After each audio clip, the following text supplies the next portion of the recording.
Hey guys, so I just want to talk to you about the three different body types that come to me. And basically, it's really important to, when you're thinking about your goals and thinking about everything else, it's really important to understand the three different body types. And basically, whichever category you kind of put yourself in is then going to determine what route you need to take going forward, and what route or what method is going to be kind of like the most effective for you in terms of reaching your goals. So first things first, we have the ectomorph guys. So the ectomorph guys are like myself, tall, slim, slender. You're never gonna be gigantic naturally. Always gonna like struggle putting on big like mass for your shoulders, for your arms. Your legs are particularly difficult just because of the way you're built. You're tall, you're slim, whatever. These guys tend to need to eat a lot more than the other two body types. Just very simply because of how genetically they deal with calories. So ectomorphs are very efficient at burning calories, which is a blessing and kind of like a bad thing as well, which you'll find with most of these kind of categories. So the idea behind it is the 99% of ectomorphs that I speak to or come across are guys like myself wanting to get bigger and stronger.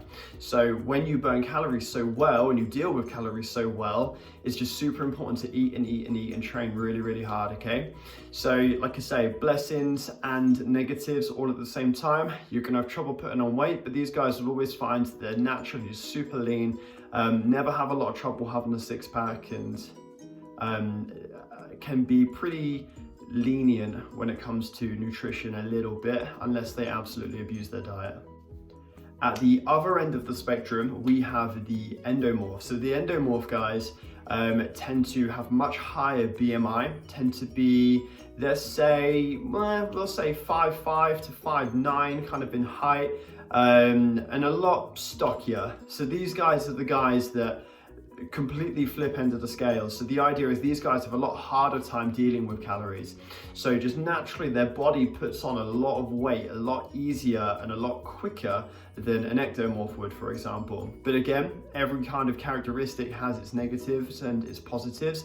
These guys make awesome kind of power lifters. They're strong, they're stocky, they're powerful, and they have no trouble kind of wanting to change their body a little bit in terms of just being pure balls of power, essentially.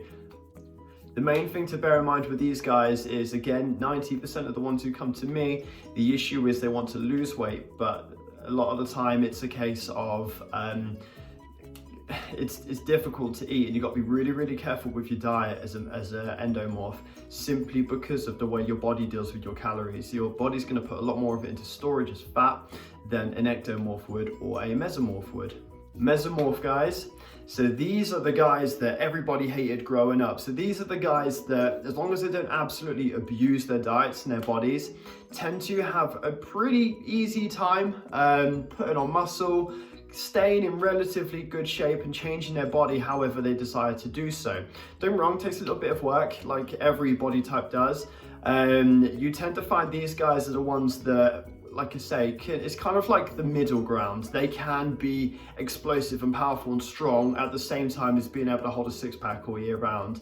Not quite that extreme, but you know what I mean. It's kind of like the balance between the two.